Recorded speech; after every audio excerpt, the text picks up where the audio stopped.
하나님 말씀 보겠습니다. 오늘 우리가 묵상할 하나님 말씀은 요한계시록 15장 1절부터 8절까지 말씀입니다. 제가 하나님 말씀을 봉독하겠습니다. 또 하늘에 크고 이상한 다른 이적을 보매 일곱 천사가 일곱 재앙을 가졌으니 곧 마지막 재앙이라.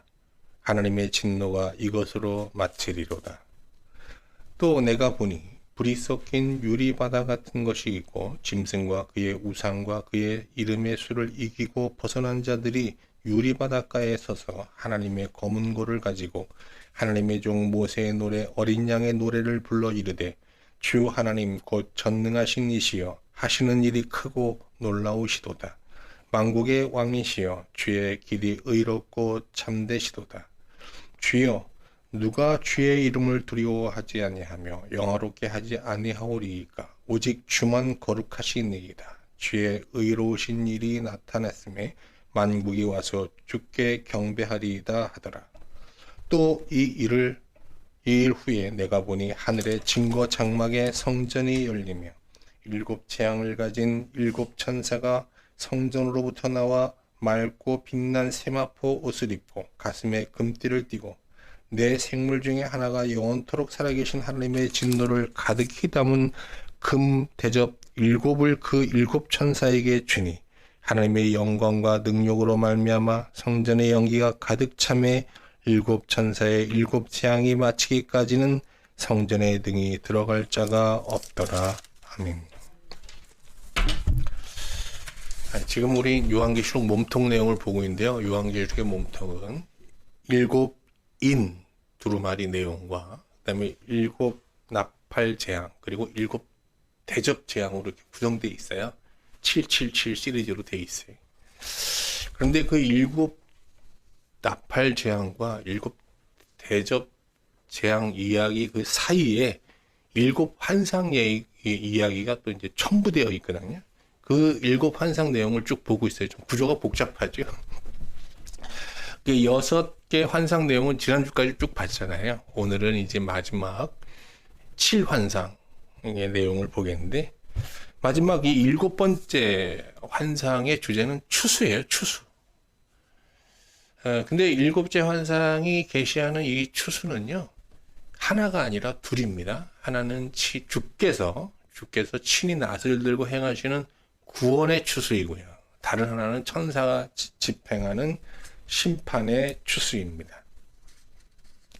주님은 추수 전 머리에 면류관을 쓰고 손에는 예리한 낫을 들고 계세요. 그리고 구름에 앉아 계시는데요. 구름 밑에는 사탄이 일으킨 두 짐승이 이제 로마 제국과 거짓 선지자, 로마 황제 숭배교 이런 것들 이런 사람들이 이제 교회를 집요하게 박해하고 있죠.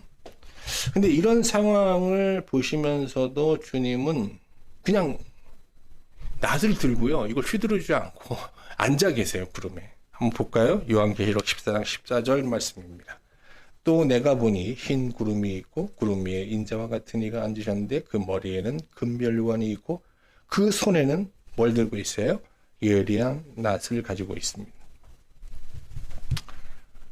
주님은 낫을 휘두르지 못하고 교회가 로마로부터 갖은 박해를 받는 상황을 안타깝게 바라보고만 계십니다. 그런데 이때 한 천사가 당신의 낫을 들어 추수하십시오. 땅의 곡식이 무르익어 추수할 때가 되었습니다. 라고 외칩니다. 그러자 구름 위에 앉으신 이가 그의 낫을 땅에 휘두르면서 추수를 시작하게 됩니다. 이것이 바로 주께서 훗날 자기 백성에게 행하실 구원의 추수입니다. 근데 주께서 이제 구원의 추수를 행하고 계실 때 또 예리한 낫을 든 다른 천사가 하늘 성전에서 나옵니다. 그러자 불을 지배하는 또 다른 천사가 이렇게 외칩니다. 당신의 예리한 낫을 들어 땅에 포도송이를 거두시오. 포도송이가 다 익었습니다. 그러자 낫을 든 천사가 낫을 이제 땅에 휘두르는데요. 땅에 포도송이를 거두어서 이것을 포도주 즙 틀에, 술 틀에 집어넣습니다. 거기서 포도주가 밟혀 그 술 틀에서 이제 포도주가 흘러나오는데 그 포도주는 피를 상징하겠죠. 그 피가 말 굴레까지 닿는데요. 그게 1600 스타디온까지 퍼집니다. 이 1600 스타디온이라는 것은 이스라엘의 가장 북쪽에서부터 가장 남쪽까지의 거리예요. 근데 이게 이제 1600 스타디온 하면 이것은 온 세상이라는 의미를 갖고 있습니다. 일곱째 환상은 교회가 맞게 될 추수의 때를 이렇게 지시하고 있습니다. 환상에서 보듯이 추수의 때가 되면 구원의 추수와 심판의 추수가 동시에 일어나게 되죠. 추수의 때에 회심한 자들은 성 안으로 들어가는 추수의 구원을 맞게 되지만 끝까지 회개치 않고 하나님을 경외하지 않는 자들은 성 밖으로 버려지는 심판의 추수를 맞게 됩니다. 지금까지 7 나팔과 7 대접 재앙 사이에 있는 7 환상 내용을 쭉 살펴보았습니다. 자, 이제는 7 대접 재앙 얘기가 시작돼야 되겠죠? 예, 그렇습니다. 요한계시록 15장부터는요, 세상에 임할 7 대접 재앙 이야기가 이제 시작이 됩니다. 그런데 7 대접 재앙은요, 7 나팔 재앙과 앞에 있는 7 나팔 재앙과 여러 면에서 차원을 달리하는데요. 7 나팔 재앙은요, 로마 제국의 회개를 촉구하는 경고성 재앙이었잖아요. 그러나 이후에 집행될 7 대접 재앙은요, 회개를 목적으로 하는 경고성 재앙이 아니에요. 실제로 심판을 집행하는 최종적 재앙입니다. 그런데 하나님은 로마의 7 재앙, 7 대접 재앙을 내리시기 전에 구약시대의 홍해 기적 사건에 준하는 큰 이적을 행하세요. 한번 1절을 볼까요? 15장 1절. 굉장히 중요한 구절이에요. 또 하늘에 크고 이상한 다른 이적을 보매 7 천사가 7 재앙을 가졌으니 그랬어요. 여기 7 천사가 7 재앙을 가졌다는 건 7 대접 재앙을 얘기하는 거예요. 7 대접 재앙을 전에 하나님께서 큰 이적을 행하고 계시잖아요.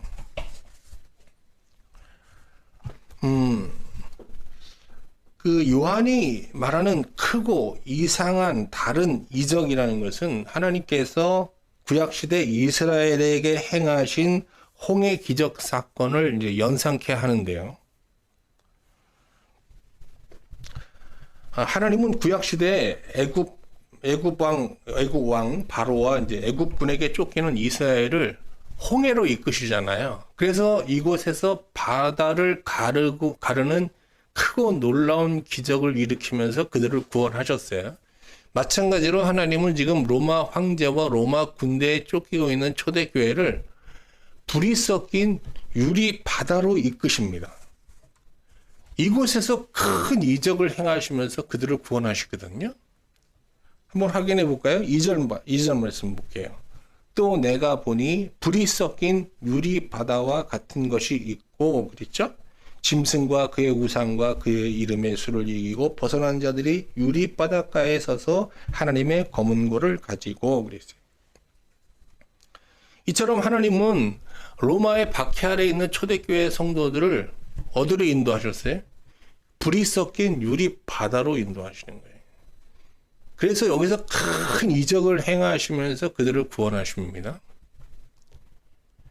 초대교회 성도들은 이스라엘이 홍해 기적 후에 홍해 바닷가에서 이제 하나님을 찬양하면서 이제 하나님의 종 모세의 노래라고 하는 그 노래를 막 부르면서 기뻐했잖아요. 마찬가지로 초대교회 성도들은 유리바다에서 어린 양을 찬양하는 노래를 부릅니다. 그런데 요한은요, 이 노래의 제목을요, 뭐라 그러냐, 어린 양의 노래라고 하지 않고 하나님의 종 모세의 노래, 어린 양의 노래라고 명시하고 있습니다. 15장 3절 전반절 볼까요? 하나님의 종 모세의 노래, 어린 양의 노래를 불러 이르되, 이렇게 되어 있잖아요. 그러니까 요한이 의도하는 게 뭐예요? 이 노래는 이스라엘 백성들이 홍해 기적 사건을 경험하고 홍해 바닷가에서 부른 노래와 어떻게 해요? 일맥상통하는 노래다. 이런 걸 이제 암시하고 있는 거예요. 그래서 이제 요한계시록 읽을 때는 이게 요한이 탁탁 이렇게 암시하는 상징 코드들을 빨리빨리 알아야 돼요. 그러니까 이 노래는 출애굽기 15장에 있는 모세의 종, 하나님의 종 모세의 노래와 어떻게 해요? 같이 비교하면서 봐야 되는 거예요. 지금 비교해 보진 않고 제가 먼저 비교해 봤어요. 비교해 봤더니 네 가지 공통점이 발견되더라고요. 더 있을 수 있지만 저는 하여간 네 가지 공통점을 발견했는데, 첫 번째는요, 노래를 부르기 전, 그러니까 홍해 바다와 유리 바다에 오기 전 이스라엘과 초대교회 상황이 굉장히 비슷해요. 이스라엘은 노래를 부르기 전에 어떻게 했어요? 애굽 왕 바로와 애굽 군대로부터 맹렬한 추격을 받고 있었잖아요. 반면 초대교회 성도들은 어떻게 해요? 노래를 부르기 전에 로마 황제와 로마 군대로부터 쫓겨서 갈 곳이 없어요. 좀 막막한 겁니다. 그런 절망적 상황 속에 있었거든요. 둘 다. 노래를 부르는 장소가 이제 또 비슷하잖아요. 다 바다예요.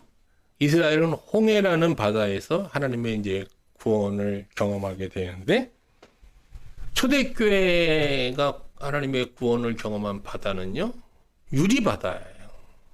유리바다 앞에서도 자꾸 나오죠. 네, 굉장히 중요한 단어예요, 유리바다. 노래의 주제도 비슷해요. 다 하나님이 행하신 큰 이적을 기뻐하면서 찬양하는 내용이거든요. 이스라엘이 그 홍해에서 경험한 하나님의 큰 이적은 다 아시잖아요. 반면 초대교회가 그러면 유리바에서 경험한 은혜는 뭐냐 하는 거예요. 그것은 로마의 박해 아래서도 이에 굴복하지 않고 믿음을 지켜나가는 영적인 승리예요. 좀 달라요. 이스라엘이 그 홍해에서 경험한 어떤 구원이라는 건 물리적 구원이었잖아요. 근데 이건 물리적 구원은 아니에요. 영적인 구원이고요. 심리적 구원입니다. 자, 사용하는 악기도 이제 비슷합니다. 이스라엘은 홍해 바닷가에서 소고로 찬양하는데 초대교회는 검은고를 들고 비슷한 악기입니다. 여기서 우리는 로마 군에게 쫓기는 상황에서 초대교회 성도들이 하나님의 큰 은혜를 경험한 이 유리바다는 어떤 곳인지, 또 그들이 이곳에서 경험한 큰 이적은 어떤 것인지 묻게 되잖아요. 그렇지 않아요? 로마의 위협 아래에 있는 초대교회 성도들이 하나님의 구원을 경험한 불이 섞인 유리바다는요, 성도들이 예수 그리스도를 주로 영접하면서 세례를 받기 위해서 가는 세례를 받는 자리를 말하는 거예요. 세례의 자리. 일찍이 사도들은요, 구약시대 이스라엘이 경험한 이 홍해 기적 사건을요, 신약시대 신자들이 받게 될 세례를 예표하는 사건으로 해석했어요.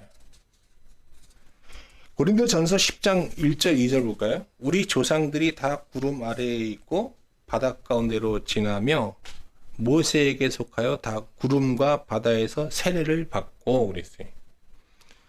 그러니까 홍해 기적 사건을 하나의 뭐로 본 거예요? 세례 사건을 예표하는 사건으로 본 거예요. 근데 이게 이제 우리는 세례를 받지만 세례가 아니라 원래 침례가 맞습니다. 물속에 들어가는 거거든요. 그러니까 이스라엘 백성들이 어떻게 애굽 왕 바로와 애굽 군대에 쫓기면서 어디로 들어갔어요? 바다라는 물속에 들어간 거예요. 바다에 들어가는 건 죽는 행위예요, 여러분. 근데 그 죽음의 행위를 통해서 어떻게 됐어요? 그들은 구원을 받아요. 그리고 새 존재로 다시 태어나는 거거든요. 이 사건을 세례를 예표하는 사건으로 이제 사도들은 해석한 거예요. 이제 아시겠죠? 불이 섞인 유리바다. 뭘 얘기하는 거예요? 유리바다는 물세례를 말하는 거고요. 불은 왜? 우리는 신약시대 성도들은 불과 물로 성령을 받는 거예요. 불은 뭐예요? 성령 세례를 말하는 거예요.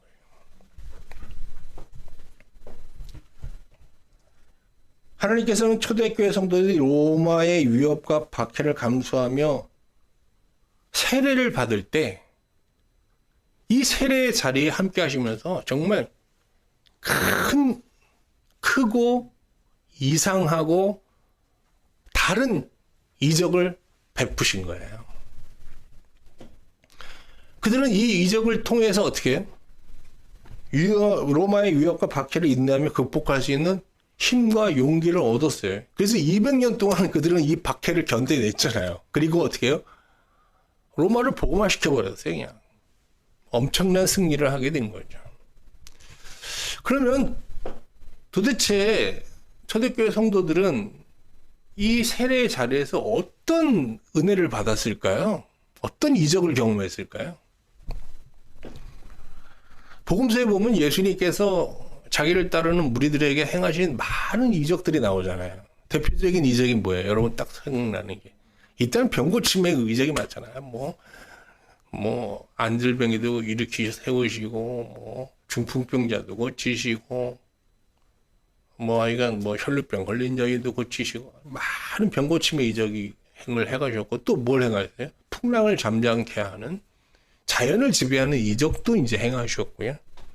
그리고 무엇보다도 백성들을, 말하는 무리들을 열광시킨 이적이 있죠. 뭐예요? 오병이요. 뭐니 해도 이게 먹는 게 아주 중요합니다. 사람들이 오병이의 이적을 보고 막 열광하면서 배를 타고 막 예수님을 쫓아오잖아요. 또 죽은 자를 살리는 이적도 행하셨죠. 엄청난 이적을 행하셨어요. 그런데 초대교회 성도들이 로마의 박해 아래서 세례를 받을 때 그 세례자에서 경험한 그 이적은 이런 이적들과는 어떻게 해요? 이 이적들보다 컸어요. 그래서 크고 그랬어요. 요한은 이 이적보다 더 크다는 거예요. 그리고 어떻게 해요? 달랐어요. 차원이 다르다는 거예요. 그리고 이상하다는 수식어를 쓰는데 이게 이상한이라는 건 신비롭다는 거예요. 우리의 이성과 상식으로 이해할 수 없다는 거예요. 신비한 그런 이적을 경험했다는 겁니다. 그러면 초대교회 성도들 세례를 받으면서 경험한 여태까지 예수님이 행하신 그 이적보다 더 크고 차원이 다르고 정말 신비한 이적은 어떤 것이었을까? 그것은 다른 게 아니라 우리 존재가 변화되는 거듭남의 이적입니다. 아담의 본성을 십자가에 못 박고 그리스도의 본성을 덧입는 새로운 존재로 거듭나는 거듭남의 이적인 것이죠. 이 거듭남의 근데 이적이라는 게 이게 신비로운 거거든요. 그래서 니고데모가 이제 예수님을 한밤중에 찾아와서 이제 대화를 나누는데 거듭남에 대한 얘기를 하시잖아요, 예수님이. 근데 이게 무슨 말인지 못 알아들어요. 그러니까 예수님께서 니고데모 최고의 당대의 이스라엘 최고 신학자잖아요. 그 신학자에게 거듭남의 진리를 설파하시는데 못 알아듣습니다. 왜? 신비하기 때문에. 그게 이성과 상식으로 알 수 있는 얘기면 니고데모가 이해 못했을 리가 없죠. 한마디 말하면 척 알아듣는 사람인데. 오늘 말씀을 보면서 홍해 기적 사건에 비추어서 우리가 받은 세례, 침례 사건을 한번 되돌아보게 됩니다. 우리는 정말 세례를 제대로 받았나? 세례를 받을 때 어떤 은혜를 우리는 경험했고 그 세례가 우리 인생에 어떤 의미를 지금 부여하고 있는가? 이런 생각을 해보게 되는데요. 이스라엘은 홍해 도하 사건을 통해서 적어도 한 3가지 큰 변화를 경험하게 되는데, 먼저는 애굽의 추격으로부터 이제 해방을 받게 된 거죠. 더 이상 이제 그들은 쫓기는 자들이 아닌 거죠. 그래서 해방의 구원을 이제 누리게 된 겁니다. 그리고 어떻게 됐어요? 이 홍해 도화 사건 이후에 시내산으로 가잖아요. 그래서 하나님과 어떻게 했어요? 언약을 맺어요. 새로운 삶을 시작하게 된 거예요. 그리고 이제 언약을 체결한 후에 그들이 가나안 땅을 향해 가는데 바로 가지 못하고 40년 동안 광야에서 어떻게 이 광야에서 어떤 고통의 시간을 보내게 되죠. 세례도 마찬가지거든요. 이스라엘 백성들이 홍해 도화 사건 이후에 애굽의 추격으로부터 해방되는 구원을 경험했듯이 이제 예수 그리스도의 이름으로 세례를 받고 이제 그와 연합한 자들은요, 이제 죄의 세력으로부터 해방되는 자유를 누리게 돼요. 그래서 바울이 로마서 8장에서 뭐라고 했어요? 이제는 죄와 사망의 법에서 해방되어 이제 성령의 법으로 살게 되었다는 선언을 하잖아요. 지금 그러니까 초대교회 성도들은 7 대접 재앙이 집행되는 그런 때에 이제 예수를 믿었어요. 그러나 그 7 대접 재앙은 그들에게 임하는 재앙이 아니라 로마에게 임하는, 세상 사람들에게 임하는 재앙이잖아요. 그래서 이 죄와 사망의 세력으로부터 그들은 이제 해방되는 자유를 누리고 있었던 거죠. 우리도 마찬가지입니다. 세례를 받은 자들은 이제 죄와 사망의 세력으로부터 해방된 자유를 누리면서 살아야 되거든요.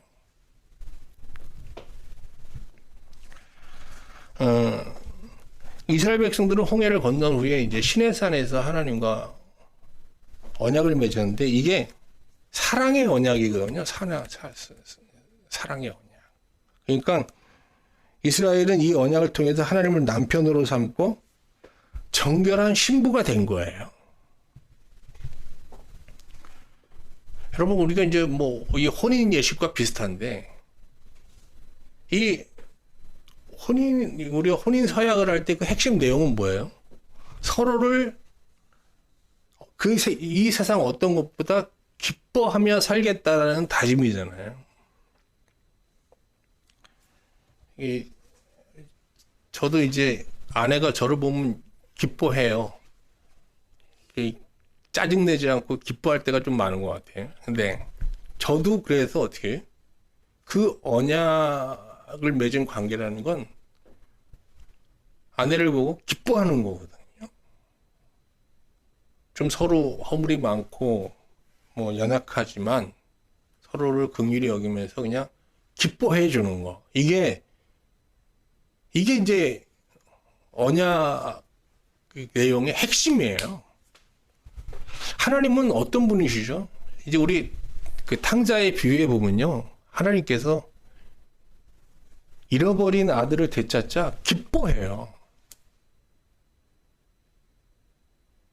이 언약 관계에서 하나님은 그냥 우리가 하나님 앞에 돌아오기만 하면요, 기뻐하시는 분이에요. 그럼 우리도 어떻게 해야 돼요? 하나님을 기뻐해야 되잖아요. 근데 사람은, 아담 안에 있는 인간은요, 하나님을 섬기면서도 하나님이 아니라 하나님이 주시는 어떤 것을 하나님보다 더 기뻐하는, 존재물을 더 사랑하는 그런 마음을 갖고 있는 거죠. 그걸 부정한 자라고 하는 거고요. 그런데 신약시대에 세례를 받은 신자는 이제 홍해 기적 후 시내산에서 언약을 맺은 이스라엘 백성들처럼요, 하나님과 새 언약을 맺고 이제 새 언약 백성이라는 새로운 신분으로 살게 됩니다. 그에게 주어진 가장 큰 사명은요, 이 세상 어떤 것보다 하나님을 기뻐하는 거예요. 또 하나님이 자신을 기뻐함을 늘 누리면서 말이죠. 자, 이렇게 이제 하나님과 언약을 이스라엘이 맺었지만은 이스라엘의 그 언약 후의 삶은 비참하게 됩니다. 왜 그런가 하면 그들은 하나님과의 언약을 유지할 만한 내적 준비가 되어 있지 않았던 거예요. 그래서 하나님께서는 이스라엘을 버리신 게 아니라 광야에서 40년 동안 훈련시켜야 되는데, 이 광야 40년 훈련을 통해서 이스라엘은 비로소 이제 정결한 신부로 새로워지게 되는 것이죠. 신약시대 신자도 마찬가지거든요. 우리가 세례를 받았다고 해서 하나님과 사랑의 교제를 나누면서 바로 하나님 나라를 풍성하게 누리게 되는 게 아니에요. 여전히 우리도 이스라엘 백성들처럼 어떻게 하나님과 이 사랑의 언약을 누릴 만한 내적 준비가 되어 있지 않은 존재들이에요. 그래서 주님 모시는 그날까지, 우리가 하나님 나라에 들어가는 그날까지 우리의 삶은 어떻게 광야의 여정을 겪어야 했던 이스라엘 백성들처럼 늘 새로운 신부로 보다 더 깨끗한 정결한 신부로 늘 훈련받으며 살아가야 되는 거죠. 그래서 신자에게 주어진 매일매일 하루는 보다 나은 신부로, 더 온전한 정결한 신부로 훈련받는 훈련의 광야의 시간인 거죠.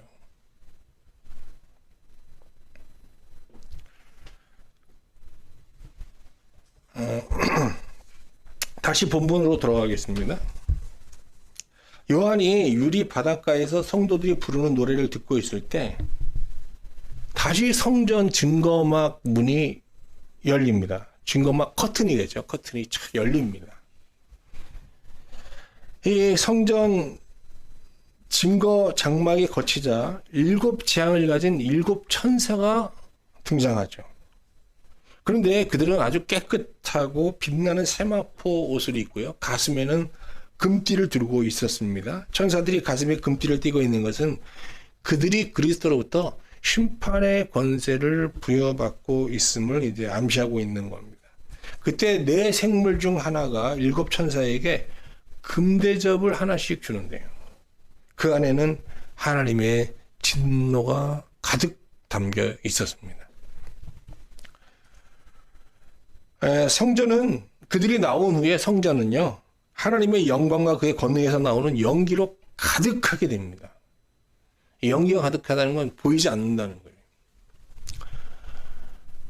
연기로 인해 7 천사는 7 재앙을 다 집행하기까지 성전으로 들어가지 못해요.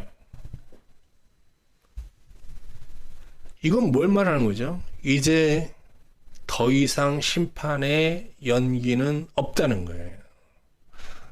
나팔 재앙에서는요, 자꾸 하나님께서 심판을 하시겠다 그러고 어떻게 해요? 자꾸 멈추시고 또 연기하셨어요. 축소하시고. 그러나 그런 일은 이제 없다는 거예요. 그렇습니다. 하나님의 이 점증적인 심판을 반복적으로 경험하셔도 끝까지 회개하지 않는 자들은요, 결국 돌이킬 수 없는 심판을 받게 되는 것이죠. 그것이 바로 7 대접 재앙인 것입니다.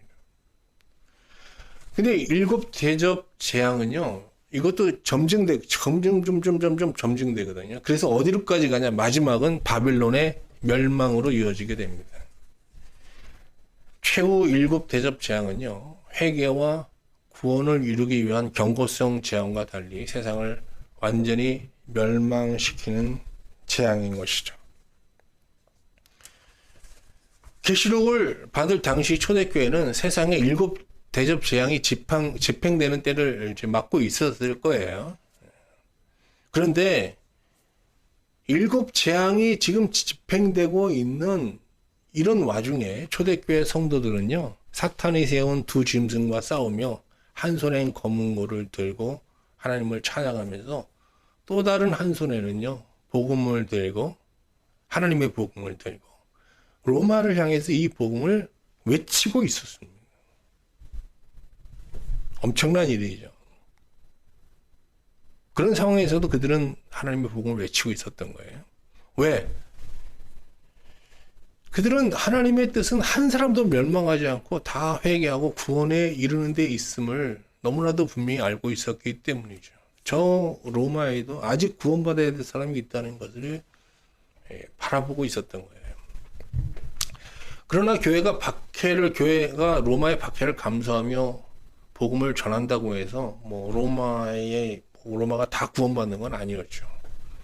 회개하고 돌아오는 자는 극히 드물었습니다. 그런데 오늘 본문에서 보듯이 그 로마의 박해 아래에서 복음을 듣고 회개하고 돌아오는 자들은 그 회개 세례를 받을 때 엄청난 크고 이상한 다른 이적을 경험하면서 그 존재가 거듭나는 놀라운 은혜를 경험하게 된 거고요. 지금 우리는 말씀을 통해 불이 섞인 유리바다에서 크고 이상한 다른 이적을 체험하고 기뻐 하나님을 찬양하는 초대교회 성도들을 대면하고 있습니다.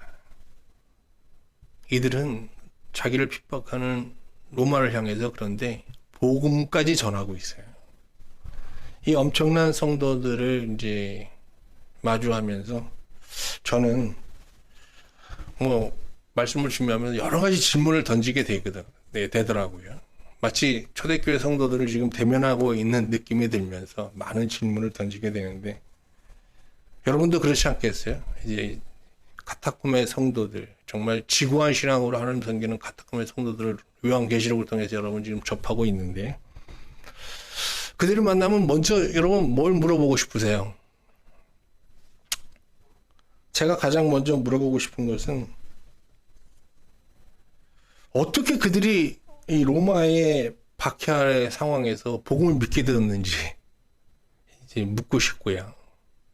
또 누가 어떻게 그들에게 복음을 전했는지도 참 궁금합니다.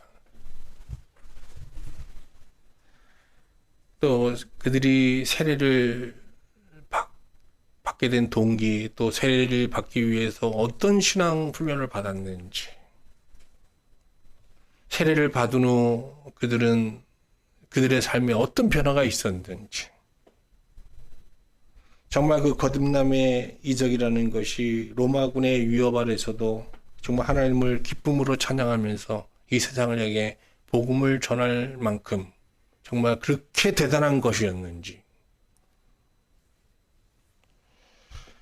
카타콤에서 하나님을 예배하면서 그들은 정말 두려움 없이 하나님을 찬양하고 있는데 그 기쁨이 어떤 것인지 하여간 여러 가지 이제 많은 질문을 하게 되는데요.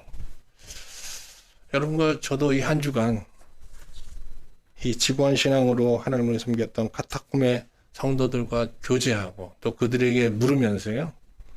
그들의 이 지구한 신앙을 배우는 한 주의 시간을 가졌으면 합니다. 그리고 우리도 이 시대에 카타콤의 성도들과 같은 정말 삶으로 우리 존재로 진리의 복음을 전하는 그 한 사람으로 새롭게 변화될 수 있기를 소망합니다.